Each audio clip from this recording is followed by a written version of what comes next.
okay tí báyìí pé bóyá wọ́n ti sọ àwọn èèyàn dó lórí burúkú ẹ wo woman tó lóun rí vision lóun ra àwọn áńgẹ́lì yẹn wá wọnú lọ wọ́n wá ní kí áńgẹ́lì yẹn ṣe ní olóhùn kọrin orin wo ló kọ ẹ̀wọ̀n tó sàwọn èèyàn dà ìyàwó ẹ̀ gan níbi tó jókòó sí woman kan wà lẹ́yìn ẹ̀ nínú fídíò yẹn tó wọ wá ìṣẹ́ woman yẹn ló rẹ́rìn ẹ̀wọ̀ tí Olúkọ̀jà náà sọ woman yẹn dà tó lórí òun yí sẹ́yìn 360 gbogbo adé jókòó adé ẹ̀wọ̀n tó sàwọn èèyàn dà lórí ọ̀rọ̀ religion yìí náà ni.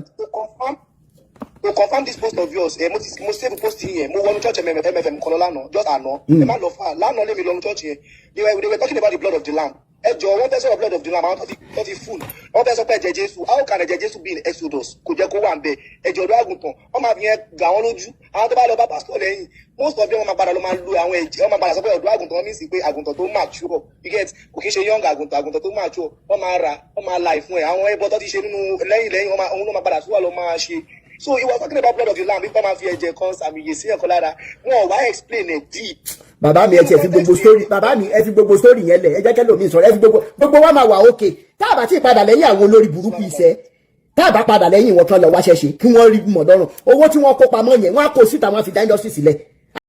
Firstly no mo kọ́kọ́ come across posting kan one time like that gbogbo wordings tó jáde nù word yẹn facts and ọ̀rọ̀ látòrí tẹ̀mí kò sí pàtàkì rúgbẹ́sà ọkàn mi balẹ̀ pé tá a bá sì ní irú yín lórílẹ̀‐èdè yìí pẹ̀lú iṣẹ́ akitiyan yìí nínú ayé yìí everybody máa nípa rere tó máa kó torí ọ̀tọ̀ ní kí wọ́n máa wá fún ara ẹnìkan ọ̀tọ̀ ní kó máa wá fún ọ̀pọ̀ èrò èèyàn tó ń wá fọ́pọ̀ èrò ó fẹ́ fi ìdí òdodo múlẹ̀ gidigidi ni inú mi lẹ́dùn pé you are a Christian daughter person bẹ́ẹ̀ bí àwa tó kéré yìí náà ìlọ́ọ̀tì tí ojú àwa tá a kéré yìí tó ojú wa ti rí in terms of using your talent in church tó yẹ pé when you use your talent, the talent that is from God, is not from pastor. It's God that give you that talent.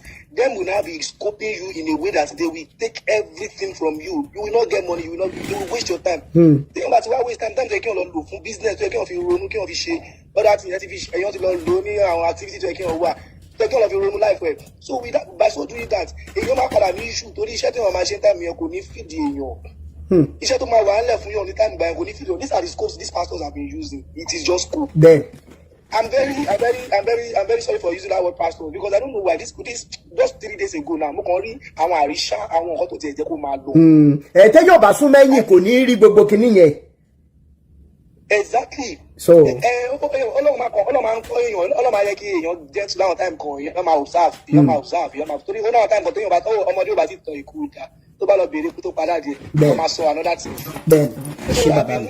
I've been looking let until I gather evidence and gather experience I ask from people mo kàn gbé ṣé gbogbo àwọn tó ń push love tó dẹ̀ ń ta omi ẹjọ́ tó lọ lọ́hùn you are preaching love òun sọ pé you are a son of God you are this.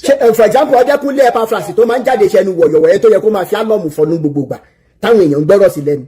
Okay tí báyìí pé bóyá wọ́n ti sọ àwọn èèyàn dó lórí burúkú ẹ wo woman tó lóun rí vision lóun ra àwọn áńgẹ́lì yẹn wá wọnú lọ wọ́n wá ní kí áńgẹ́lì yẹn ṣe ní olóhùn kọrin orin wo ló kọ ẹ̀wọ̀n tó sàwọn èèyàn dà ìyàwó ẹ̀ gan níbi tó jókòó sí woman kan wà lẹ́yìn ẹ̀ nínú fídíò. À ń pọ̀rọ̀ yìí lọ́wọ́ ẹ̀ ó máa ń lárónù ẹ̀yìn èèyàn lórí ọ̀rọ̀ àwọn olùṣọ́ àgùntàn ọ̀pọ̀lọpọ̀ nǹkan ni àwọn èèyàn ti ń sọ ń pa wọn o lónírúurú àwọn nǹkan lọ́lọ́kan òjọ̀kan àwọn ìhùwàsí wọn bó ṣe ń ṣàwọn ọmọ ìjọ ẹ wò ó eléyìí tí mo tún gbé ní sáà yìí ó tún gbẹnu tán o bẹ́ẹ̀ ni ó lékè ńkà ó mà tún pakasọ ẹ dákun dábọ̀ ẹ súnmọ́ bí o ẹ bá wọn nǹkan fìdílé tàbí kẹ fìdílé nǹkan kẹtí wọn á fetí kóyàwó ọ̀rọ̀ torí fọ́nrán eléyìí tí mo mú wáyé ọgbọ́n pọ̀ ńbẹ̀ tí gbogbo àwọn kọ́ o kò ṣe má wò ní bẹ́ẹ̀ ni kò ṣe má wò ní ẹ má bá mi pín in káàkiri lógúnlógún lọ́gbọ̀n ẹ máa bó síàsíà ẹ máa bó kárakára bẹ́ẹ̀ náà ní kẹ́ ẹ má bá mi bó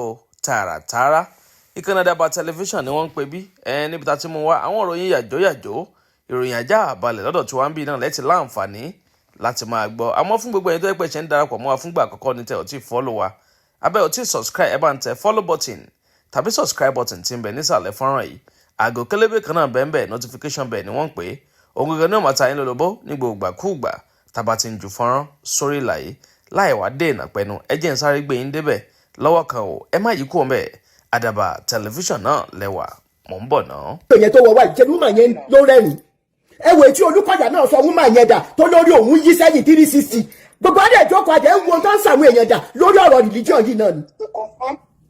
To confirm this post of yours mo save post here mo wọnú church MFM Kololano just àná ẹ má lọ far lánàá lé mi lọ́nu church here they were talking about the blood of the lamb ẹjọ wọn fẹ́ sọ̀rọ̀ blood of the lamb àwọn tó ti full wọn fẹ́ sọ pé ẹ̀jẹ̀ Jésù how can ẹ̀jẹ̀ Jésù be in Exodus kò jẹ́ kó wà ń bẹ ẹ̀jẹ̀ ọ̀dọ́ àgùntàn wọn máa fi yẹn gbà wọn lójú àwọn tó bá lọ bá pásítọ̀ lẹ́yìn most of them wọn máa padà lọ máa lu àwọn ẹ̀jẹ̀ wọn máa padà sọ pé ọ̀dọ́ àgùntàn wọn mí sí pé àgùntàn tó mature you get kò kí ń ṣe young àgùntàn tó mature wọn máa ra wọn máa la ìfún ẹ àwọn ẹbọ tó ti ṣe nínú lẹ́yìn òun ló máa padà síwá lọ máa ṣe. So he was talking about blood of the lamb bí wọ́n máa fi ẹ̀jẹ̀ kan sàmì yè sí ẹ̀kọ́ lára wọn ò wá explain it deep. Bàbá mi ẹ ti ẹ fi gbogbo story bàbá mi ẹ fi gbogbo story yẹn lẹ̀ ẹ jẹ́ kẹ́dọ̀ mi sọ̀rọ̀ ẹ fi gbogbo wa máa wà okay tá a bá ti padà lẹ́yìn àwọn olórí burúkú iṣẹ́ tá a bá padà lẹ́yìn wọn kan lọ wá ṣẹ̀ṣẹ̀ kí wọ́n rí mọ̀dọ́rùn owó tí wọ́n kó pamọ́ yẹn wọ́n á kó síta wọ́n á fi dá industry sílẹ̀ I'm telling you the truth. 100. Wọ́n á fi dá industry sílẹ̀ àwọn olórí burúkú aláyébàjẹ́ àwọn tó ti lé òṣì jáde nurse G ti lọ ẹ bó níṣẹ́ wà ń bẹ́ẹ̀ mà.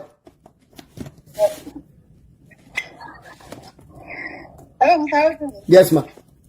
Ẹ̀jọ̀ nǹkan tí mo ti rántí tí mo fẹ́ sọ náà ni ráàpá ti sọ̀rọ̀ lé lórílẹ̀ kan wípé because àwọn nǹkan míì tí téèyàn fẹ́ ṣe tó lórí pàtẹ́ lórí ọ̀rọ̀ Bímbọ́. Bẹ́ẹ̀ni. Kí mo wò wípé kọ́ máa torí àwọn pípù yìí àwọn náà wọ́n desperate gan wọ́n wọ́ọ̀ṣì èèyàn wípé ibo náà tún fẹ́ fìsì ibo náà tún fẹ́ lọ sí. Bẹ́ẹ̀ni. So that kéèyàn ká wà very careful. Nǹkan tá a máa ṣe inú mi dùn wípé gbogbo àwa tá a jọ ń wora wa yìí we are really ready to work together. Ní tá a máa ṣe to prevent them from hijacking the protest tá a bá máa ṣe any state tá a bá ti fẹ́ ṣe àti Lagos àti ìlú ẹ̀ ní Ondo the commissioner of police will be written to wọ́n á fún wa ní go ahead tó bá possible wọ́n á dẹ̀ fún wa ní safety kìíní iye tá a bá máa san fún wọn wọ́n á jẹ́ ká mọ̀ ẹ ṣe mo Samuel ṣe ṣe wà ní ilé ẹjọ́ take note bẹ́ẹ̀ni. Ẹ̀wọ̀n sì ọmọ tó ní mítà àwọn ọmọ tó ní mítà wọ́n bá ti káyọ̀ tí àwọn ọmọ ní mítà holiday time everybody máa jáde. Bẹ́ẹ̀ni. Nígbà ẹni tó àwọn ẹni tó wà lábẹ́ kúta ó máa jẹ́ ẹni tó wà lẹ́kọ̀ọ́. Bẹ́ẹ̀ni.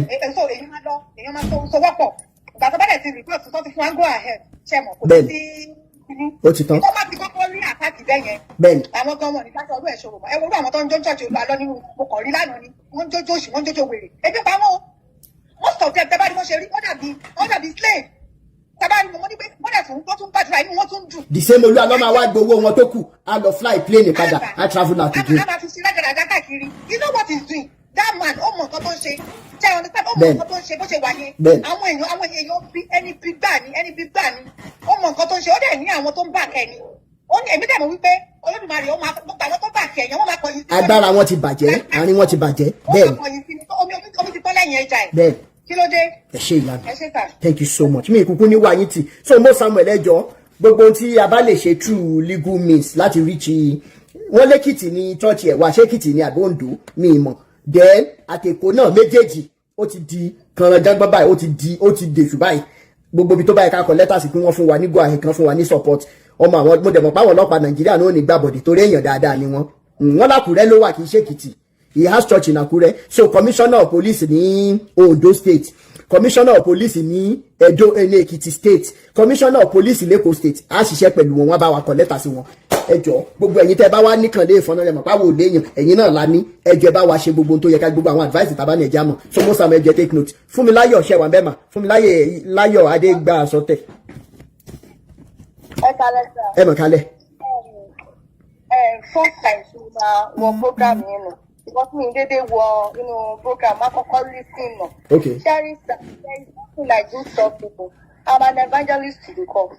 But I always tell people pé ẹni tẹ́ máa gbójúlé ní Ọlọ́run. Ṣó ti yín sà, ṣùgbọ́n mo rí ìsìn pé most people àti Ọlọ́run mọ́ ènìyàn lásìn. Ènìyàn lásìn. Ṣé nìkan tí mo kàn mọ̀ ní pé tí mo dẹ̀ ṣe wò pé if truly you don't have anything wrong with your wife, why can't you produce her outside?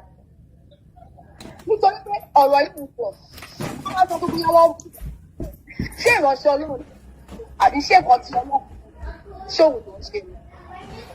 Ẹ jẹ́ ìkẹ́kọ̀ọ́ bí ojú àwọn ènìyàn, I don't know, wọ́n ti ṣe blindfold ojú wọn, blindfold ojú ara. I don't even know. Nítorí pé it's very simple. Where is your wife? Put your wife outside. Go fight, go back. So my thing is, they follow big love báyìí náà. Níṣẹ́ a ní àwọn àgbààgbà nínú àwọn àgbààgbà nínú ìránṣẹ́ Ọlọ́run. What are they saying to this statement? Wọ́n sọ nǹkan kan torí kì í ṣe ọmọ wọn là ń wá. He's supposed to talk. I get in go so because we are looking for light and they say we are the light of the world. And you're too fair any more like why is it not showing that light? Yeah, to me, let him produce it. Yami. Oh. I don't know that God nítorí pé owó tí àwọn olùkọ́ lẹ́yìn tí àwọn lè fi sọ tó ti ń tà wọ́n máa sọ fún pé ìlú ìpera. Ẹ jẹ́ máa bá wa power tap ẹ mọ́ wò wá ẹ jọ̀ọ́ ẹ bá wa gbé dé 400k ẹ bá wa power tap ẹ jọ̀ọ́ nítorí Ọlọ́run ẹ jọ̀ọ́. Ọlọ́run ló ṣe miracle kì í ṣe ènìyàn ló ṣe miracle you can be inside your house and miracle. Ẹ ṣe ìyá mi. You can be ìtú ọkọ̀ máa kọrin yan náà lásán fún miracle wà bẹ̀rẹ̀. Miracle. It is not inside the Bible to pray for miracle. Why? At the end of the day, ẹ lọ yáwó làpò ẹ sọ pé ní ìdí miracle. Làpò àmàlẹ́yìn kiri. Mo máa ń gbàdúrà mo jẹ̀ sí gbàdúrà. Ẹ ṣe ìyá mi. Kò sẹ́ni tó lè borúkọ Jésù jà kò sẹ́ni tó lè borúkọ Ọlọ́run jẹ abẹ́ni tó máa bá ara ẹ̀ jẹ ni. Àwọn tó dẹ̀ jó òótọ́ ìsà ṣọ́ọ̀ṣì olóòótọ́. Abíọ́dún ṣe wà ń bẹ̀.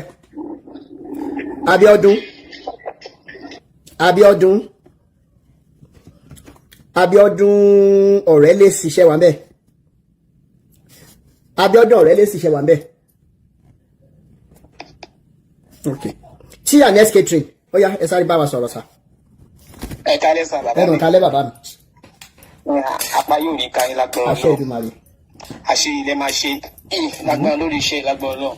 Nǹkan tèmi kọ́ mú wá ń kàmọ́ràn ti tèmi ní pé because lórí platform yìí ní kí ẹ bá fẹ́ mú any suggestion kan wá ṣe ń gbọ́ sà. Because ẹ mọ̀ pé oríṣiríṣi àwọn èèyàn náà ló wà ń bì. Àwọn èèyàn ṣe ń gbọ́. Oríṣiríṣi àwọn èèyàn ló máa nígbà ibo ló ti bá dé ìgbésẹ̀ wo ló ti fẹ́ gbé bóyá ẹ create another group WhatsApp group kan sí bóyá ẹ sọ̀rọ̀ àwọn tó bá ẹ má mọ̀ pé wọ́n jẹ́yàn gidi ni o bí a nǹkan bá ní fẹ́ suggestion kan tẹ́ bá bá fẹ́ kò ní máa fi wọn lójú ayé pé kọ́ nǹkan bá lọ́bẹ̀ because àwọn náà máa ní planning mi láti lọ́ọ́ máa nípa àwọn fẹ́ máa ṣe tó ti náà ọ̀nà báwọn ti ní pé ẹ mọ̀ pé bẹ́ẹ̀ àwọn náà máa mọ àwọn ọ́fíìsà lóríṣiríṣi náà tó yẹ àwọn kọmíṣánná lóríṣiríṣi ọ̀nà oríṣiríṣi kí tó bá mu wá pé kí kọ́ má gbà fún wọn ṣó ti yé yín ẹ má kí gbogbo ẹ̀kọ́ máa pọ̀ sí láàrin bíi because so that's my suggestion. Ẹ ṣé bàbá mi ní wá yín tí. Thank you so much. Ọmọ akúnyìn ṣe sá. Bam ṣe wà ń bẹ́ sà. Bam ẹ bá wa on mute sà. Bam Crunch Queen ṣe wà ń bẹ́ mà. Mo wá bí sá o, ọ̀gá mi RD. Yes ma. Yes ma. Ẹ kú iṣẹ́ o, gbogbo ọ̀rọ̀ náà ó kọ̀yàn lómi nínú àbá ó kọ̀yàn lómi nínú àbá dẹ̀ ṣe ń sọ ní Yorùbá. Bẹ́ẹ̀ ló kọ̀yàn lómi nínú. It's very troubling. Ó báyàn nú jẹ́ káwá odi ká dẹ̀ máa kéde pé àwọ̀ odi ń di èèyàn, odi di ọmọ. Ọ̀sẹ̀ kìíní, ọ̀sẹ̀ kejì, ọ̀sẹ̀ kẹta, ọ̀sẹ̀ kẹrin. Ká má tiẹ̀ tí ì gbọ́ anything. Ó lágbára o, Mr. Olu Alo. Ibo ni Yẹ́misí Ìyábọ̀ Òbé wà náà? Ibo ló wà? Ṣó wà láyé ni? Ṣó wà láàyè? Ṣó wà láàyè ara ẹ̀? Àbó ti di ẹsẹ̀ mẹ́fà. Ibo ló wà gan? Where is this lady? Àti wípé àwọn fámìlì Yẹ́misí yìí gan, ṣé àwọn náà wà ń bí báyìí náà gbogbo ẹni wọ́n ń gbọ́? Ìgbésẹ̀ gbogbo làwọn kan ti gbé láti wọ́n mọ̀lẹ́bí wọn. Ṣebí ṣé Yẹ́misí ò lẹ́gbọ́n ṣé kò lábúrò ni? Ṣé kò ní cousin ni? Odidi ọmọ màláwọ́ láti jọ yìí, Mr. Olu Alo. Odidi ọmọ tẹ́ pè níyàwó yín tó bímọ, ibo ló wà gan ní Paris, ibo ló wà ní France? Ibo ló wà, ṣó ti kú ni? If she's dead, let the family know. We are not giving up on this agenda. No. We are not giving up on this agenda. Àwọn ọmọ ẹgbẹ́ RD akọ̀yapa. Bẹ́ẹ̀ni. Akọ̀yapa mama láòjẹ́ ni. Bẹ́ẹ̀ni. Ẹ̀yin tẹ́ ń dojú ti pẹpẹ Ọlọ́run. It's too much. The desecration is too much. Ká tó kúrò lórí ẹlọ́, àtúbọ̀ ti Sàmòjó, àtúbọ̀ ti kíní kan orí pẹpẹ, iná orí pẹpẹ, oko orí pẹpẹ, kíní kan ìdí orí pẹpẹ. Kí ló dé? It's terrible. Ó da ìrẹ̀wẹ̀sì sí ọ̀dọ́kọ̀ gan ni. Ibo ni Yẹ́misí Ìyábọ̀ Òbé wà ní Olu Alo? Àní dákẹ́ o. We will keep asking you until you produce her or you show us where she's buried. Ìkànnù méjèèjì ni. Is either she's alive or she's gone. Ìkànnù méjèèjì ni Mr. Olu Alo. Ó di èèyàn ni kì í ṣẹran. And God so good, wọ́n ní France lẹ́gbẹ́ lọ, ìlú tó lófin, àtẹ ọkọ̀ létí fáwọn French government. Bẹ́ẹ̀ni. Àwọn gbọ́dọ̀ àgbẹ̀ Interpol dìde. we will dig her out. We will dig her out. bẹ́ẹ̀ni. Gbogbo sàkámà jẹ́ bẹ́ẹ̀ ní kẹ́ni kan wá bá màmá sọ̀rọ̀ tó fi nǹkan pa ojú tó ń sọ fò nẹ́. Màmá tó ò já ohun ọmọ ẹ̀ mọ̀. Bẹ́ẹ̀ni. A máa ká aṣọ lójú eégún. bẹ́ẹ̀ni ṣíṣọ lójú eégún A máa bẹ́ẹ̀. ká aṣọ lójú eégún. We will find Iyabo. We will find Yemisi. Bẹ́ẹ̀ni. Yemisi, we will find you. Bẹ́ẹ̀ni. If you are dead, we will find you. We will not give up. Thank you, my brother. ẹ ṣé ìyá mi, thank you so much. gbogbo àwọn abiyamọ ayé àtọ̀run sọ̀rọ̀ báyìí Olú Alo bó ṣe wá fẹ́ lágbára jù wọ́n lọ màmá àfi tó o bá gbára obìnrin jáde ló yà kù àfi kó mọ́ gbára obìnrin jáde ló yà kù ó yá kí lorúkọ ẹ̀ ó yá on mute kó bá wa sọ̀rọ̀ on mute. Parí gbogbo ẹ̀ka lẹ́sà. báwo ni jàre. Fáìn o. Olódùmarè àtúbọ̀ máa ràn yín lọ́wọ́. àmì o àmì o àmì o. Nǹkan tí mo kàn fẹ́ sọ ni wípé protest yẹn. Màá ní kọ́jẹ́ kó dé ìlú ẹ̀ náà ní Ìdó. ní Ìdó. Torí àwọn tó wà ń bẹ̀ yẹn wọn mọ̀ nǹkan tó ń ṣẹlẹ̀.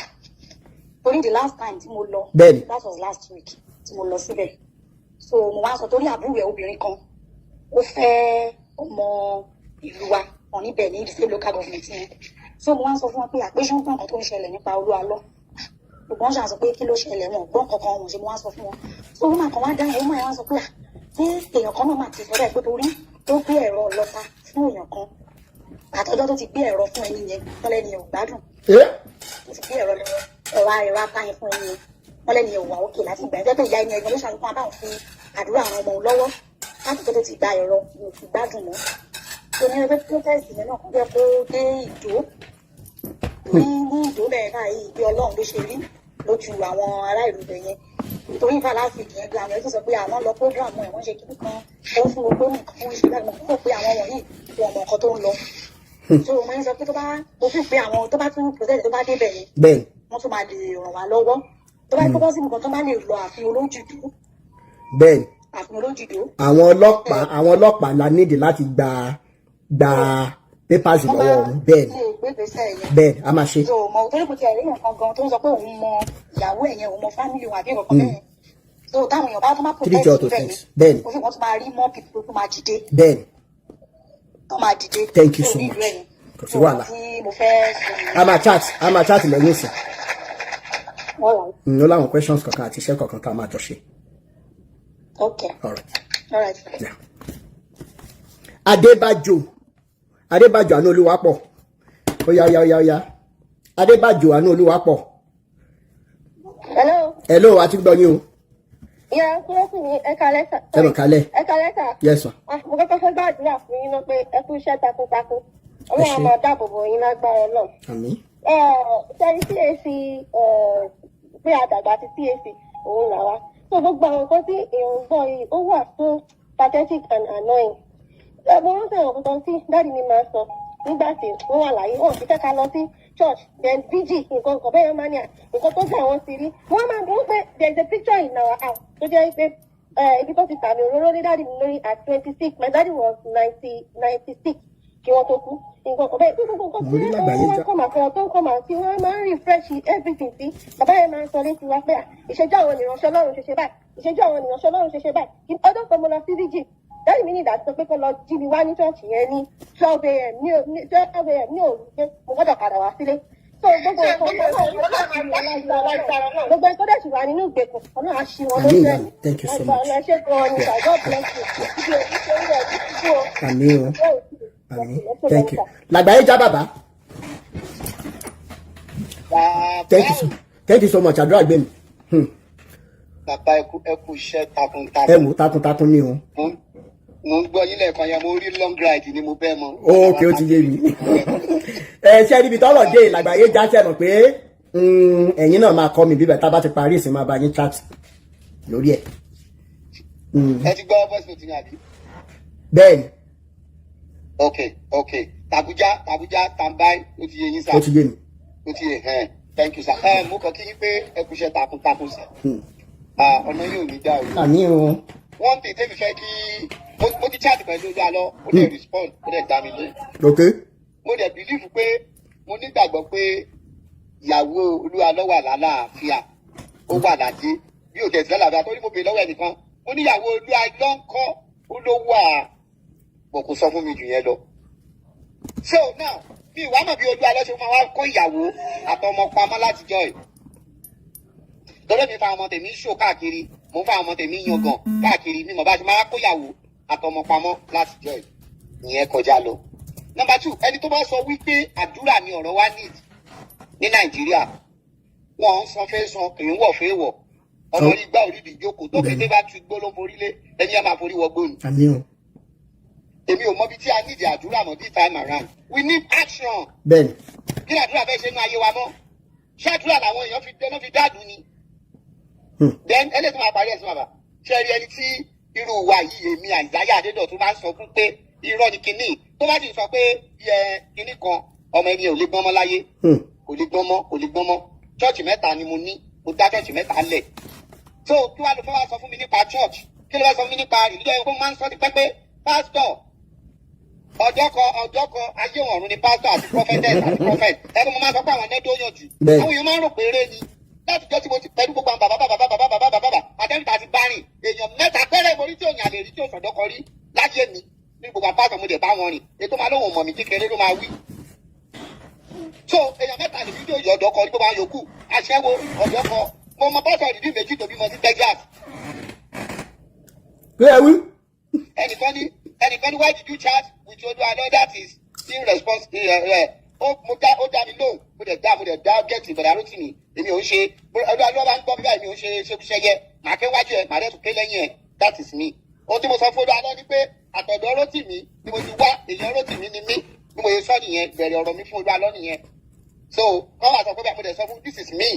So èmi rò pé a lè ràn wọ́n lọ́wọ́ láti pé kí kẹ́sì kó kúrò a lè wo kí kẹ́sì kó tètè jáde kọ́ ọmọ ọlọ́mọ tètè jáde tó bá wà ṣùgbọ́n bàtà àbàdẹ ti rọ́mọ báyìí èmi ó máa tíìkì gan o ó máa le gan o fíìmù náà máa pé o lóbi fíìmù o Ọlọ́run àrùn yìí lọ́wọ́ èmi ò fẹ́ ṣe o I don't know how to do it I don't know. Ọlọ́run ni o bàbá mi Ọlọ́run ni. lẹ́dì tó sọ̀rọ̀ yẹn má jà fún lẹ́sì tọ́lá ẹ̀kan fẹ́ kó máa rí fídíò ṣe ni àwa ni fídíò ẹ̀ àwa ni gbogbo ẹ̀ ọ̀rọ̀ bẹ́ẹ̀ bá sọ ló máa lọ ṣiṣẹ́ lé lórí láìsí kò sí context kankan so ìdá ibi fún látẹ̀ńṣọ̀ yẹn ẹ gbàgbé kò sọ̀rọ̀ lọ́rọ̀ ẹ̀ Ọlọ́run àlejò àfihàn tó bá ti gbàdúrà pé tó bá ti wà ní ọkọ wọ́n gbé òun pamọ́.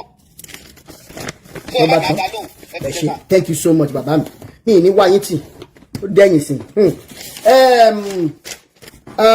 Jumije ó yá pàápàá Jumije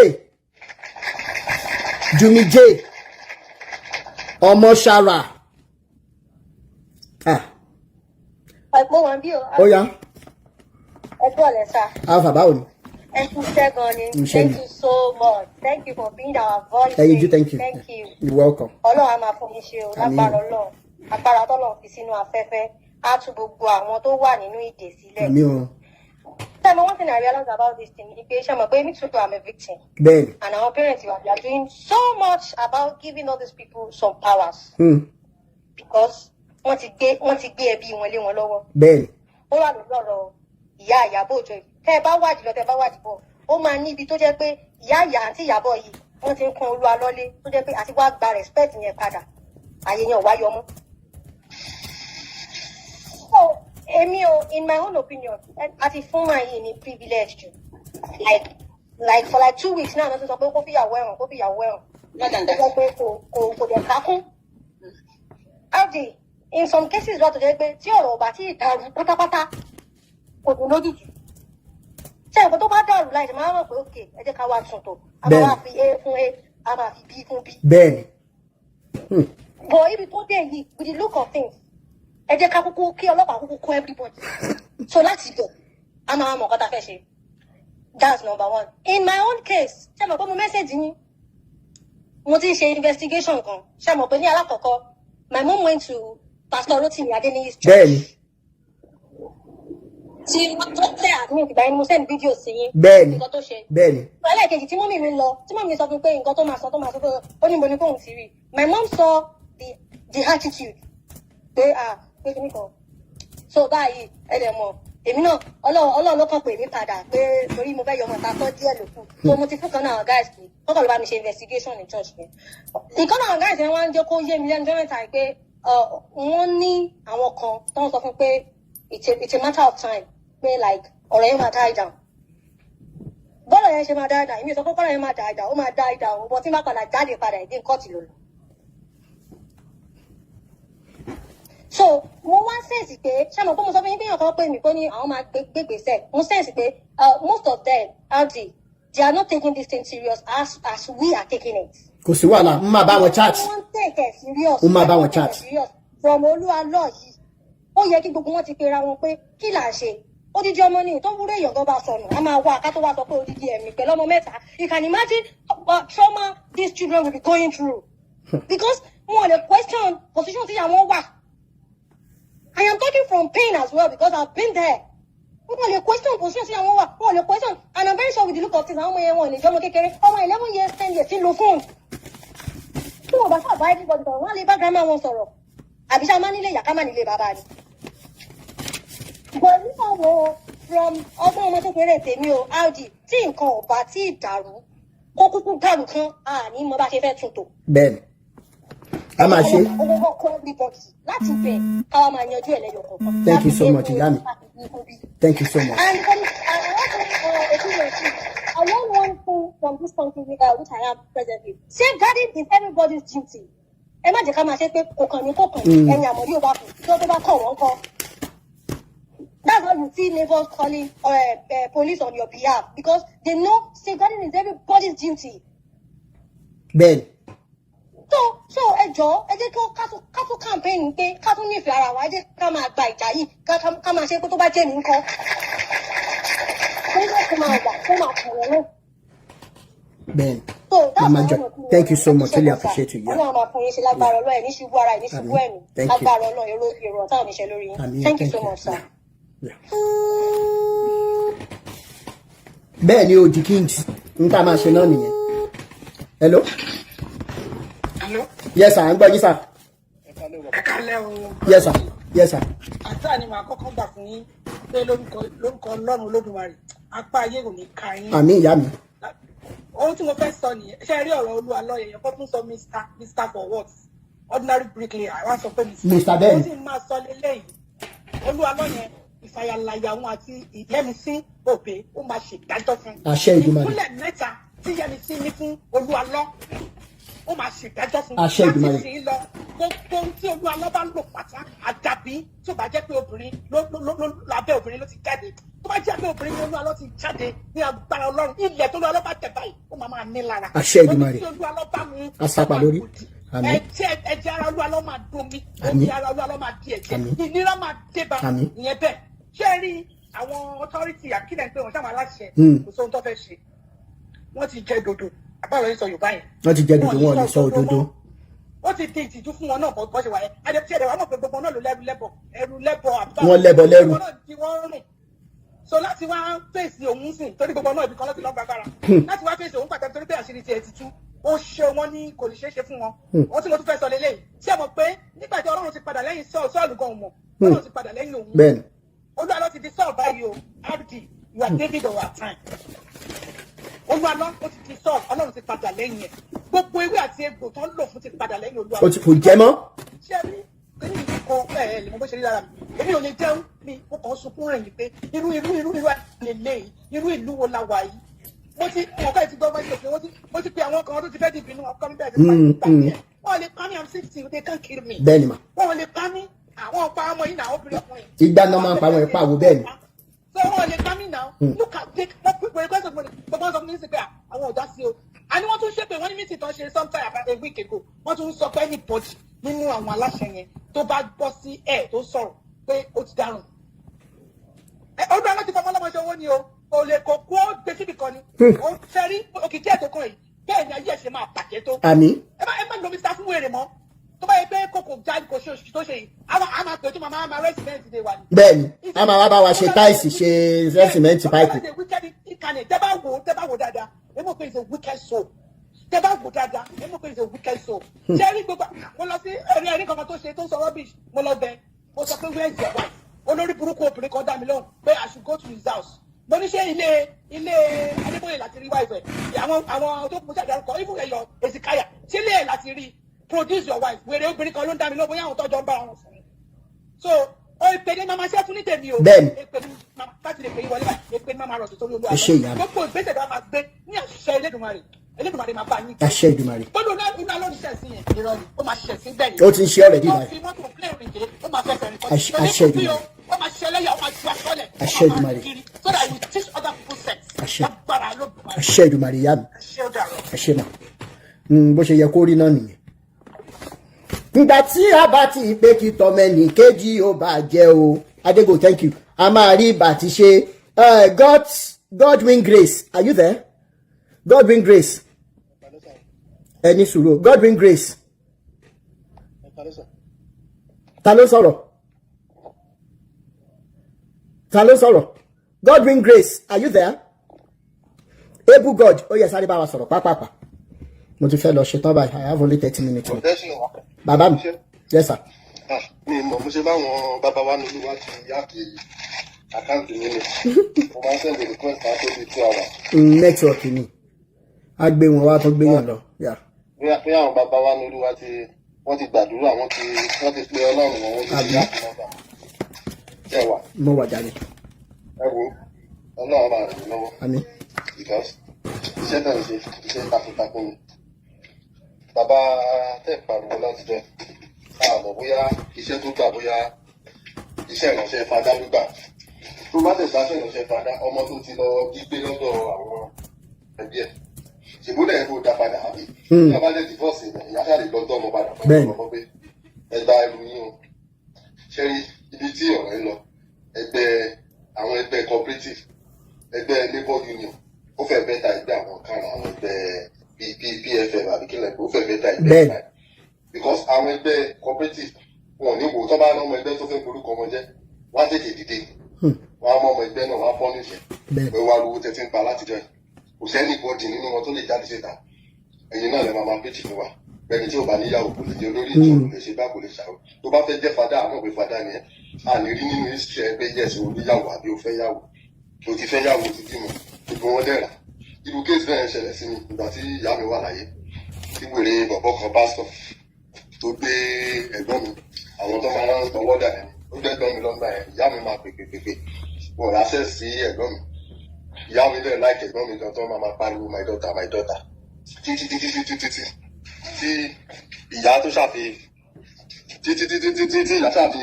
dáṣẹ̀ lẹ́ẹ̀ tó fi lọ́gbà yẹn so a lot of things tó ti ṣẹlẹ̀ mọ́ tí àwọn people tán ti contribute tán ti ṣe wọn believe anybody lè jáde láti challenge wọn or láti accuse wọn understand so but bẹ́ẹ̀ni ṣe wọ́n ṣe dùn yín sí tẹ jáde síta ìkọ ayé ò ní kọ yín àṣẹ Èdùmàrè ẹ ṣé bàbá ayé ò ní kọ yín lágbára Ọlọ́run bó fẹ́ bó pọ̀ ibi tó mọ̀ ẹ̀ bá wọlé sí wọ́n gbúdọ̀ wò jáde and kálífà dófin pẹ̀lú bẹ́ẹ̀ ṣe ń pariwo tó ó yẹ kí ìjọba gan ti lè dá sọ̀rọ̀ ẹ̀ pé àsìkò tí wọ́n máa dá sí náà la wà yìí bàbá mi wọ́n máa dá sí.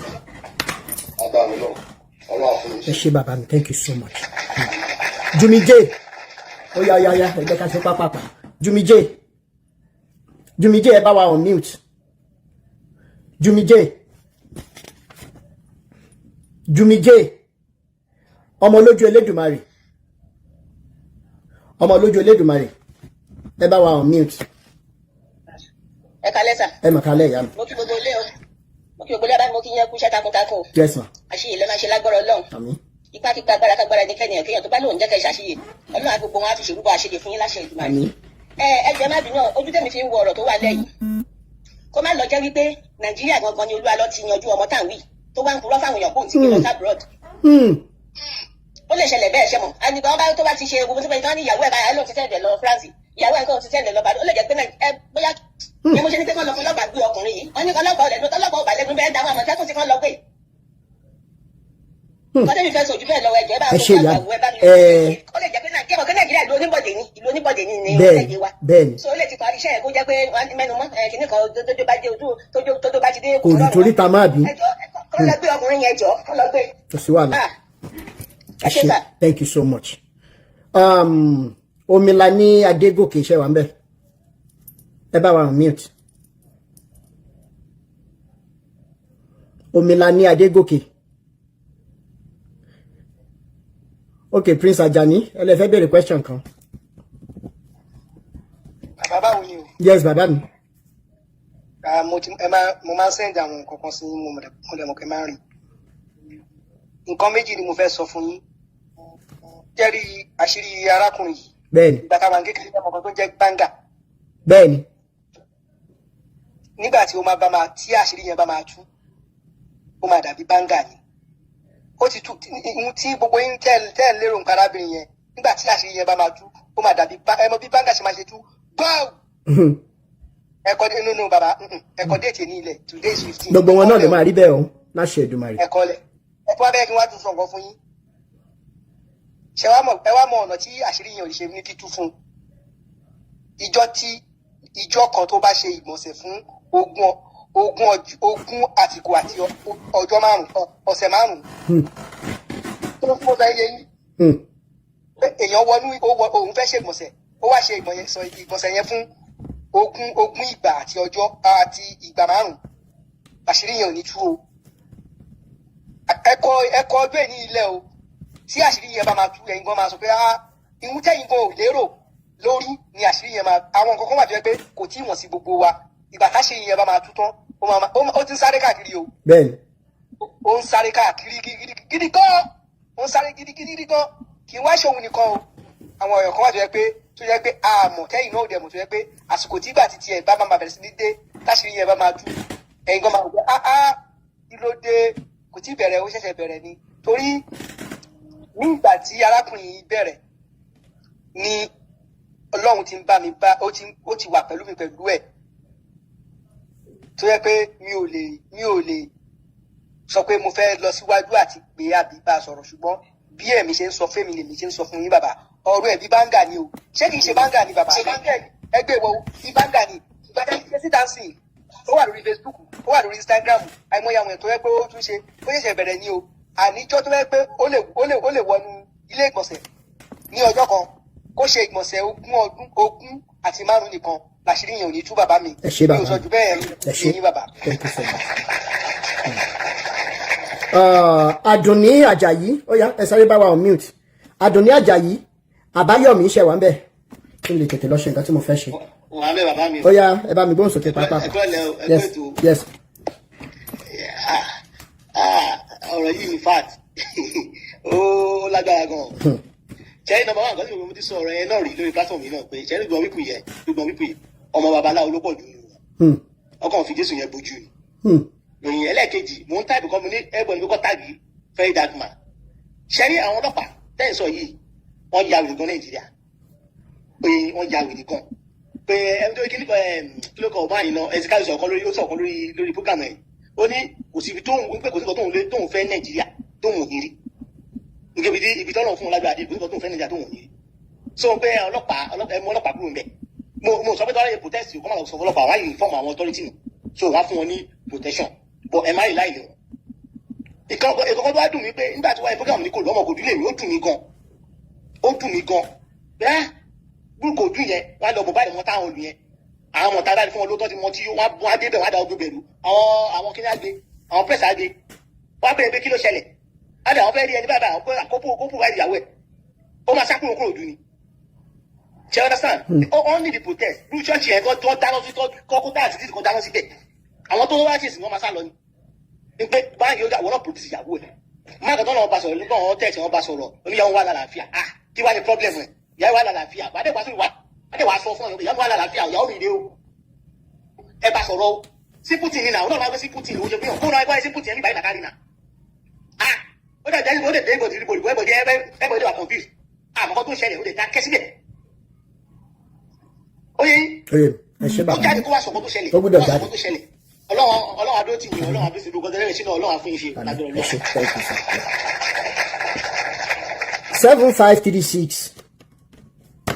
7536 ṣe wà ń bẹ̀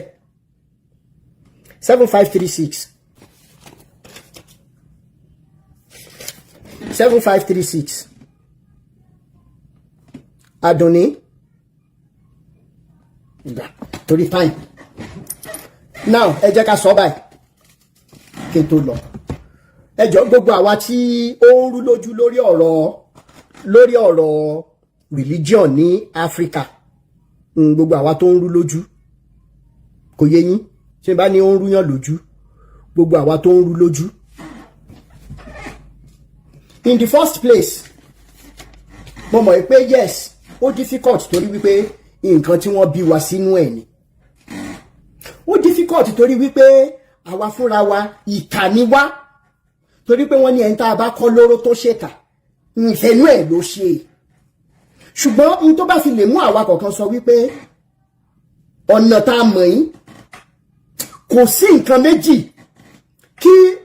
because kí Ọlọ́run tó wà ní kí gbogbo religion tó wà láyé tán sí different gods and different rules and regulations láti mọ tẹ̀lé àwọn èèyàn bá okay kí wọ́n pé 10,000 the foundation of all the religions must be truth love and humanity wọ́n ti wá gbé wá fún wa nìyẹn wọ́n ti pa culture wa rẹ́ wọ́n ti pa orúkọ wa rẹ́ irú èmi ń sìn bóyá sọ ní èmi ló yẹ kí n mọ̀ jẹ́ wọ́n ti sọ di Danielsi right ṣé tán bá ju bàbá tó bí mi kó tó kú tán bá jù sínú òkìnnìún ṣé orúkọ yẹn lè gbàlà ìwọ tó jẹ́ Joseph tán bá wọn tí ẹ̀ tí ìgbé ẹsẹ̀ gbẹ̀ǹ tó jẹ́ Pọ́tífà gan pọ́ lásán náà gbé ẹtì ó ti yọ okó síta torí wọ́n ní orúkọ ọmọ ló ń ro ọmọ ìwọ tó jẹ́ David ṣẹ́wọ̀n náà ti rí Báṣẹ́bà ti tiẹ̀ náà ìwọ tó jẹ́ Solomon because ṣé rí gbogbo ẹni tó bá sọ wípé sẹ́ ìran aláwọ̀ dúdú ò ní padà sí Bélédù wá ṣe dáa ìtàkùn ní gbogbo yín o ok ìwọ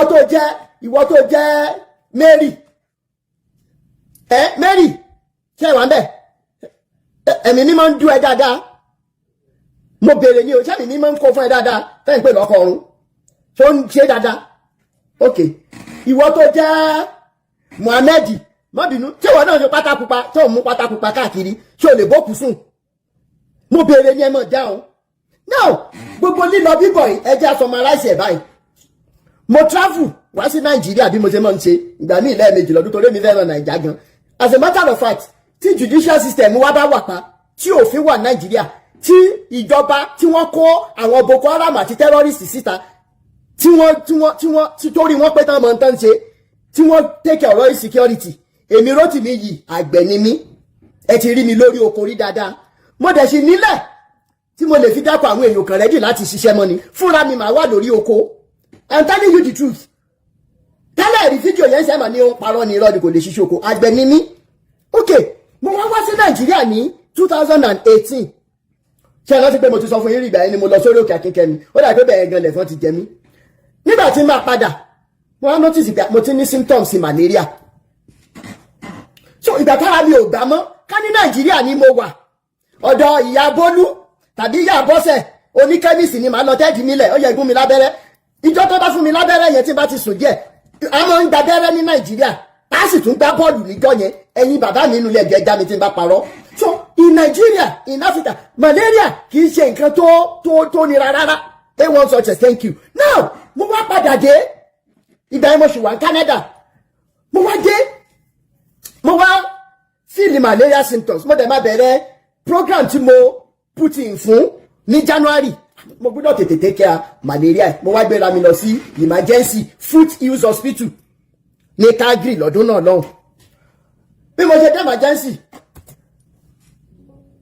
wọ́n ṣe gbogbo nǹkan máa wọ́n ṣàgbẹ̀jẹ̀ wọ́n ṣe wọn nígbà tí after 1 hour tí mo dẹ̀ rí pé wọ́n dá mi lóhùn tó ráwọn èèyàn pọ̀ gan ok mo padà lọlé ilé ọ̀nà lé ni mo wà tí mo ti pe àbúrò mi pé wàá bá mi fi DHL rán antibiotics àbí antimalaria kìíní sí mi tí ó pọ̀ dáadáa first class ní kẹ́gbẹ̀gbà ìyẹn ni mò ń ṣe lọ́wọ́ mo délé mi ì tí ì lójú bóyá bí 30 minutes lọ wọ́n wá pe nọ́mbà mi kí ni táàgì tán máa ń fi síyàn lọ́wọ́ ó ti yẹ yẹ̀yìn tẹ̀wà lábroad ó níbi pépà kan tí wọ́n so mọ́ yín lọ́wọ́ báyìí tí ó ṣòrúkọ yín details yín ó sì wà lọ́wọ́ mi torí kí ni ẹ mọ́ ń ṣòro yọ torí bára yẹn ṣe ni níjọ yẹn mi ì tiẹ̀ gẹ́ẹ̀tì ara mi now ẹ máa gbọ́ sọ́ọ̀rì yìí o bóyá ó yà wá kan tún pé tá a bá ní ẹ̀rí ọkàn wọ́n wá pè mí wọ́n níbo ni mo àmọ́ èmi ti lọ lẹ́gbà tẹ́ ẹ̀dá mi lóhùn nígbà tí èpè bóyá mo kó HIV tàbí mo mi lùkùdì tẹ́ wá dá mi dúró wọ́n nínú ọgbẹ́ àwọn máa sẹ́ndì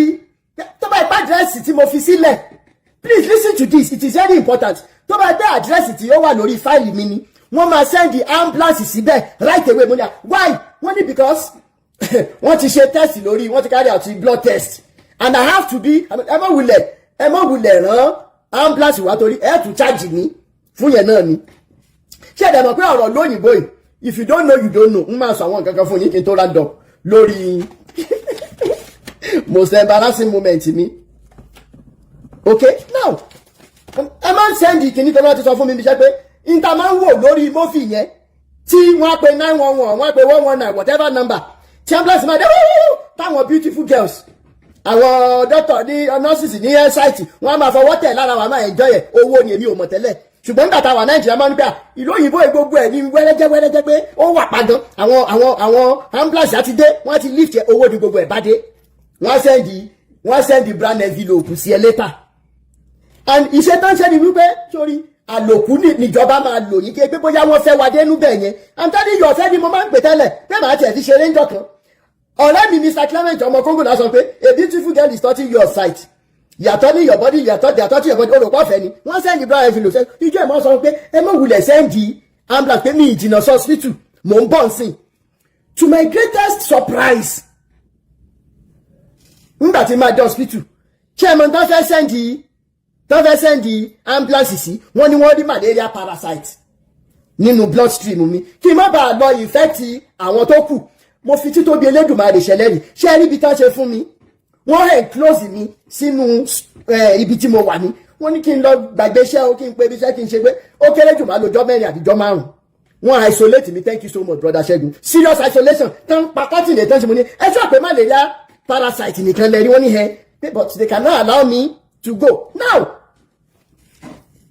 they give us religion tá n para wa lé lórí lónìí but there is a technology ẹni tẹ́ ṣe wà ní Canada nírú àsìkò this time of the year ẹjọ ẹ má bọ̀ mi ẹja ni tí n bá parọ́ ní gbogbo ibi tó bá jẹ́ bí local areas whatever ẹ̀fọn Canada ó tó báyìí tí ẹ̀fọn Canada bá bà lẹ́yìn ẹ máa mọ̀ ní sápẹ́fọ́ bà lẹ́yìn they had the 45-degree landing skill but ibi tí wọ́n tóbi dé bàá mọ̀ bẹ́ẹ̀ fọ́ jẹ́ ẹ̀yin tẹ̀wọ̀n Canada ẹja ni tí n bá parọ́ ṣùgbọ́n there is a technology whereby because ẹ jẹ́ kí n ṣàlàyé bí malaria parasite ṣe máa ń ṣe it is a mosquito gangan ló ń cause malaria if you don't know go and know but there are carriers of malaria parasite which we call plasmodium. Now when mosquito sucks your blood using their proboscis àríkínà ń pè kí níyẹn náà tí wọ́n bá ti kí bọ́nú skin pores wọ́n máa fa ẹ̀jẹ̀ yẹn but in order for the blood to stop flowing kó má bàa mọ̀ wọ́n máa tu itọ́ sínú òyìn inú salivary gland ti mosquito ibẹ̀ ni plasmodium ti máa ń ṣe gbafẹ́ ibẹ̀ náà ti mọ tí náà mọ̀ gògóró wọn so tẹ́fọ́ bá ti jẹ́ tó bá ti tutọ́ sílẹ̀ kẹ́jẹ́ yẹn dá thank you so much mo ti ẹ̀sìn mọ̀wé díẹ̀ wọ́n wá tutọ́ ẹ̀ síbẹ̀ so it is through their salivary glands that plasmodium is transferred plasmodium yẹn dẹ̀ lélẹ̀ they can easily carry out mitotic divisions. How many of you learn it in reproduction? We have one has reproduce using different means in your bloodstream. And that is why prophase, metaphase, telophase, anaphase. Okay, those are the four phases of that. So they break down. Now in Canada, bí àwọn ẹ̀fọn yẹn ṣe tóbi tó tí wọ́n ṣe máa ń jẹ̀yàn tó nígbà tí mo wà ńbẹ̀ lè believe wípé you cannot have malaria. Technologically they have advanced in modifying their mosquito. I am telling you the truth. They have modified mosquitoes. Bishop Adu, they have modified mosquitoes to such an extent that the mosquito can only bite you, they can only drink your blood, but they can never transfer plasmodium. Plasmodium cannot survive in their salivary gland again. They can only cause discomfort. Wọ́n gbẹ̀yẹ̀ West Africa tí malaria ṣe ń pa wá dì sí. Tí bá tún wá fẹ́ ṣe pàpàǹbarì tí bá ń lọ bí iṣẹ́ lọ́la ní Arizona wọ́n bí báyìí ẹ ti máa rí àwọn kí náà pé mechanized farming because tí orí àwọn bàbá Adébóyè tó ń champion course tó ń ba ayé wa jẹ́ yes we have God. We do not have technology, but we have God. How can a PhD holder offer or dish out ọ̀rọ̀ rírùn ní gbogbo ẹnu? Èyí tẹ́ ẹ̀jẹ̀ kàwé tẹ́ ẹ̀ka ọpọlọ ẹ wà lábẹ́ irú èèyàn bẹ́ẹ̀ yẹn ẹ̀ ń pàtẹ́wọ́. There is only one thing tó jẹ́ kí bàbá Adébóyè mọ̀ sọ gbogbo tán sọ.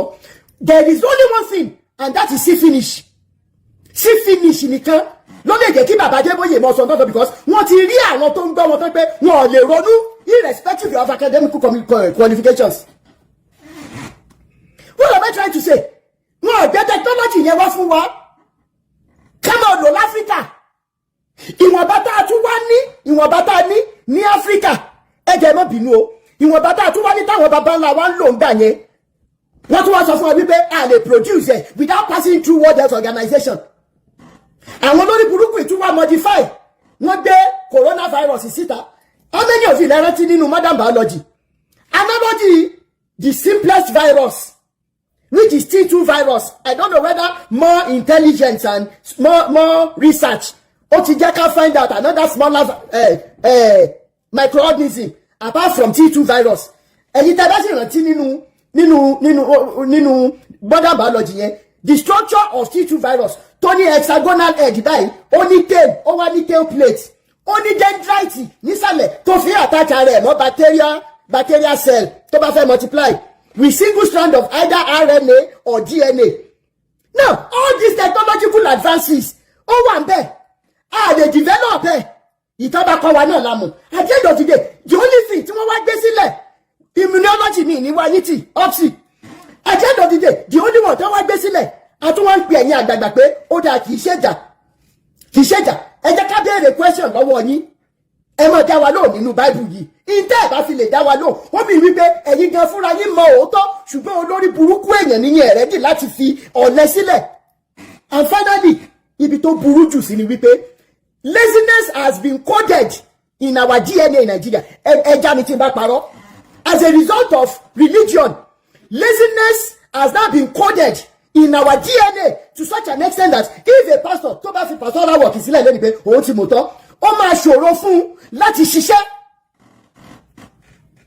Ó máa ṣe kí ni? Ó máa ṣòro fún láti ṣiṣẹ́ because if you study ecology, they study evolution, theory of evolution.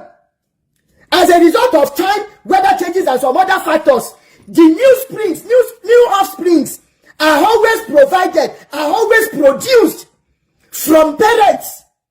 So as a result of religion, a new set of individuals, new set of offsprings are being produced today. And what are the qualities of the new offsprings? One, laziness. Number two, kadafe, because àwọn pastor tẹ́ ń gbọ́ lójoojúmọ́ wọn ṣiṣẹ́ ṣùgbọ́n wọ́n fly káàkiri irú wọn Olu Alo. Now tell me the kind of people that Olu Alo will be producing. Tá a bá pariwo síta. What kind of human beings ni àṣẹ òní máa produce? Àgbùdọ̀ sọ ti bàbá Adébóyè. Ẹni bí ni làájọ lọ́rọ̀ àwọn àti pastors wọn. Kátó wá sọ àwọn ọ̀dẹ́kùnlé pàfà. So it is not the responsibility of you and I to say that we have to destroy that DNA, that genetic makeup. Kò sí bó ṣe lè burú tó, bó ṣe gbé ká fọ́, bó ṣe gbé ká sún. Our children must be raised to stand up and start thinking about finding solutions to their problems rather than depending on prayers. Rather than what? Rather than depending on prayers. Kò dẹ̀ sí bá ṣe lè sọ́wọ́ sọ́bọ̀ àwọn kan dé wọ́n ní ìránṣẹ́ Ọlọ́run làwọn ṣùgbọ́n wọ́n yàtọ̀ wọ́n bá fún wèrè lọ́kọ́ náà yóò kó sọ́dọ̀ rẹ̀ nínú. Torí appointment tèmi a tún ti ju kìíní síta lẹ́ni a ti ju pọ̀pá sílẹ̀ ok a ti ju pọ̀pá sílẹ̀ ẹni tí pẹ̀tẹ̀pẹ̀tẹ̀ yẹn bá ti wá tàbá ẹ lọ ṣe àtúnṣe kó tó pẹ́ jù because at the end of the day àwọn ọmọ tá a bí wọ́n béèrè lọ́wọ́ wa lọ́la yẹ tí wọ́n bá ti mọ̀ béèrè wọ́n béèrè lọ́wọ́ wa àfẹ́ ṣiṣẹ́ mọ́ wọ́n wá sọ fún wa pé Ọlọ́run á ṣe. Then we are talking about the raising of a generation of mad people, and it is only mad people or mad person that will be doing the same thing, the same manner, over and over again, but expecting different results. We cannot be dwelling on religion in 2025, expecting Nigeria to be a sane country in the next 5 years. Only Uga. And that is why, but we are considering the element of truth, love, and humanity. And what Obama produces in Japan, they won't be stealing money like this. And finally, as for so many of you that will say, Rotimi, ma lo platform, láti sọ̀rọ̀ sí ìjọba, ma lo platform, call out the government official, mo rò pé orí yín burú mọ́ tilẹ̀. Ẹ jọ̀ọ́ gbogbo ẹ̀yin tẹ́ bá ti mọ̀ mí, before election, ọ̀pọ̀ nu yí pè mí lọ́mọ àlè táwa lọ́mọ àlè báyìí mo bèrè ní ta ni ọmọ àlè báyìí ọ̀pọ̀ nu yí pè mí ní ọmọ àlè lọ́dún náà lọ mo ní ẹ dúró ná bẹ́ẹ̀ gbé mẹ́tàlá Peter Obi sórí oyè tí ẹ gbá tìkú tẹ̀lé Nàìjíríà ò lè ní lọ síwájú ṣe bá ṣe ń jẹun sìn ẹ bá wo àwọn fídíòsì mi àwọn kan ṣì wà ńlẹ̀ ẹ̀wọ̀n tó bá mọ̀ mí lórí Facebook kan tó plọ̀tì ẹ lọ wo èmi ò fojú pamọ́ rí mo ní Tinubu ọ̀rọ̀ Tinubu tẹ̀ ń sọ yìí from fire to fire ni because he didn't hide himself and that is what I love about Tinubu. He said it. Gbogbo wa fi ń ṣe yẹ̀yẹ́ and tell àwọn comedy skit makers à ń kọrin èmi lọ́kàn. Right? At the end of the day, he said he went to bring out Buhari. Kò dé hide there. We saw hell in the 8 years of Buhari. Ṣé aládùúgbò owó tí wọ́n jí? Ọ̀rẹ́ Emefiele ṣì wà bẹ́ẹ̀. In the regime of the same Buhari tí Tinubu mú wá. Ọmọ Nàìjíríà wá ń fi owó ra owó. Àwọn ń gbé àwọn sick people láti hospital náà láwọn ò fẹ́ transfer pé káàṣì làwọn fẹ́ tí wọ́n dẹ̀bọ̀ pé kò sí káàṣì in circulation. Mo dẹ̀ ń sọ́gbà yẹn mò ń pariwo kí lorúkọ máa yìí he was on a live video more than a year ago iṣẹ́ mi sábà tí mo wà lára àwọn tó pè yín lọ́ọ́ máa lè wípé torí wípé ọmọ ẹni ò lè ṣèdí bẹ́ẹ̀ bẹ̀rẹ̀ káfílẹ̀ kẹ̀sí jẹ́ lòmí làwọn rò the man told me báwọn rẹ̀ sí online radio láti lè campaign fún Tinubu. Wọ́n ní bọ̀ bí mo ṣe máa ń ṣe é pè ló jẹ́ kí àwọn jáde ó púlì báyìí pé káwọn wá táṣìírí ara wọn the same man promised to do website for me kí ẹ lè mọ ibi tó lágbára dé mo sì ní contact wọn lọ́wọ́ thank you so much April Foods mi ní wáyé tì he said àwọn sorry fún gbogbo ọ̀rọ̀ táwọn sọ sí mi so some of you that are coming out now that I should be using my profile to tackle the government ní sóríire ní wámú what was my agitation then mo ní ẹjọ́ torí ọlọ́ tí gbogbo ọmọ Nàìjíríà bá parapọ̀ táì jẹ́ kí wọ́n mọ lo tribalism láti báyé wa jẹ́ ṣé a lè panupọ̀ ká sọ wípé constitution yẹ jẹ́ ká change ẹ̀ kí ni reason ta ṣe ń jà lẹ́nu tá a sọ̀rọ̀ Ìyábọ̀ Ògbé there is no working constitution àwọn ọmọ Nàìjíríà we are being reduced lesser than animals so at the end of the day government táwọn pastors yìí tẹ support tí wọ́n fún wa náà là ń ṣe so the government is doing well Tinubu máa bá ṣẹ́rẹ̀ lọ Tinubu máa bá ṣẹ́rẹ̀ lọ iṣẹ́ rẹ̀ mọ̀ ń tẹ́ wa lọ́rùn o Tinubu máa bá ṣẹ́rẹ̀ lọ. Now, Mr. Tinubu now came and said, èmi lọ́kàn. Right in our presence, tó yẹ ká mọ̀ sunkún, ẹkún kíkorò, ẹkún ìbànújẹ́. Wọ́n fi kọrin, a post ẹ̀. Wọ́n fi ṣe comedy skit, à ń share ní millions. À ń rẹ́rìn. Àwọn tó súnmọ́ mi gbà mo máa ń bẹ́ẹ̀ lòmí sọ̀rọ̀ tí màá dẹ̀ máa sunkún. Mo fi títóbi Elédùmarè ṣe lẹ́rìí. Tí màá máa sunkún wípé ǹjẹ́ mo tó ń bọ̀ lọ́la ṣá? Ǹjẹ́ understand ṣá? What stops us from fighting together? Wọ́n wá propaganda, wọ́n dé propaganda wípé àwọn north, I will not lie to you. Ọ̀rọ̀ north, àwọn northerners tẹ́ sọ yìí. Àwọn northerners tẹ́ sọ yìí tí wọ́n kọjú wá síra wa. Hausa will always be the best tribe in Nigeria. Mo ti gbé láàrin wọn rí dáadáa. Hausa bá Hausa ṣe máa bẹ́ẹ̀ ṣe lélẹ̀. Ṣé Yorùbá lè bẹ́ẹ̀ ṣe báyìí? How many Yorùbá ló lè bẹ́ẹ̀ ṣe báyìí? Ní gbogbo bàtẹ́mi wà ní Bauchi 97-98. Onírọ́lọ́ máa ń lẹ́lẹ́rìí òun wà lọ́rùn tí administrator bá mi gbóyè àbúrò former governor Kwara State administrator bá mi gbóyè family administrator bá gbóyè he was the administrator military governor of Bauchi State nígbà yẹn mo mọ wọn one-on-one báyìí ni because my uncle was directly attached to him as a reporter from Federal Radio Commission of Nigeria FRCN láti Ìbàdàn náà ti transfer wọn lọ. Èmi àti bá mi gbóyè mọ́ra one-on-one báyìí ni as a matter of fact first daughter wọn Kẹ́mi bá ń gbóyè ó yẹ ká jọ wọ Abubakar Tafawa Balewa University lọ́dún náà ni. I was giving a Greek economics she was giving another course 10,000 naira tí mo kọ́kọ́ rí láyé mi administrator yẹn ló fún mi through uncle mi. Now what am I saying? Living in the north then, okay, living in the north, I am telling you, you cannot but love these people. They are a peace-loving people. And that the propaganda that our politicians in one share. All of these things, I said it on my live videos then. I said, China, that election, why are we going to allow elections to happen? When was the last time election count? Till 40 count in Nigeria. But we are where we are today. Because àwọn wèrè tẹ́ ń pè ní pastors at our farm. With the help of àwọn oníṣẹ̀ṣe, ẹ wo bí tí wọ́n sún wa dé lẹ́nu. So, ìjọba ń ṣe dáadáa. Gbogbo ẹ̀yin tẹ́ pè mí lọ́mọ àlè ń jọ́nà lọ́hùn. Ẹ má bínú, ta lọ́mọ àlè báyìí? ẹ kọjú síta tá ló máa lè ok ẹ dúró ná Chief Kànrán wà lára àwọn tó campaign fún Tinubu gbogbo àwọn yẹyẹ British yín àwọn dàlẹ́ni wọ́n ti gbowó wọ́n ti lọ ṣé wọ́n jáde sí yín ṣe àtúnmọ̀ àwọn mọ́fì wọn àti ìrẹ́jì àti ìṣèkíni ṣé àtúnmọ̀ àwọn mọ́fì wọn àwọn tó yẹ kí ẹ jẹ́ ká já oró ayérayé kí wọ́n ṣe mọ́fì kan mọ̀ rẹ ni wò ó ṣùgbọ́n àwọn náà it has been customized that we must sacrifice we must because of short-term enjoyment destroy long-term benefits àtẹnujẹ what we want to gain immediately and until when we begin to reason like human beings until when we begin to reason about the survival and continuity of our children ẹ gbàgbé kò sọ̀rọ̀ bá ṣe mọ̀ bá lọ lélẹ̀ kí ni mo sọ ẹ gbàgbé ìta torí sọ lẹ́nìí nìyẹn bóyá tó bá wá di ọ̀la ẹjọ́ ẹ̀yin mélòó lẹ mọ̀ tó ń jẹ́ ọ̀nà ńlá nìbàdàn ẹ̀yin mélòó lẹ mọ̀ ọ̀nà ńlá Sister Ayọ̀délé kò níbo lẹ lọ látàárọ̀ ẹ̀yin mélòó lẹ mọ̀ ọ̀nà ńlá ẹ má wọrí tó bá di ọ̀la àti ìrìn kankan màrìwò lárí àti ìrọ́pẹ́ Ayọ̀bámi màrìwò lárí àti ìrọ́pẹ́ wọ́n ti pín Nàìjíríà mọ́ ra wọn lọ́wọ́ tán ṣùgbọ́n ẹni orí yọ ó dilé àbí. tó ẹ̀yin èèyàn mi àní rẹ̀ jọba ìlọ lórí ilé ìtààmú àfọyín ní sáà yìí abẹ́rẹ́ rí pé ọ̀rọ̀ wọn ní agbára díẹ̀ kí ni nǹkan tẹ̀yin rí sí gbogbo àwọn lè ti ẹ̀ ṣẹ̀ṣẹ̀ gbọ́ tán yìí ẹ bá mi comment kẹ́ máa like bẹ́ẹ̀ sì ni kẹ́ máa bá mi pín fọ́nrán yìí káàkiri lógúnlógún lọ́gbọ̀nlọ́gbọ̀n kó bá lè kan ọ̀pọ̀lọpọ̀ àwọn èèyàn lára àwa ní rẹ̀ jọba ìlọ lórí ilé ìtààmú àfọyín ní sáà yìí bá tún ṣe ń lọ lórí ọ̀rọ̀ ìgbẹ̀wọ̀ wá tánà lẹ́ láǹfààní láti máa gbọ́ lórí ìkànnì àdàbà tẹlifíṣàn àdàbà ọ̀nà ní à ń sùngbẹ́ iná ń jó ẹ̀yẹlé gbéra ńlẹ̀ àdàbà atúntì fọ̀fẹ̀rẹ̀ àwọ̀lú sọ̀lúdẹ̀rọ̀ pẹ̀sẹ̀.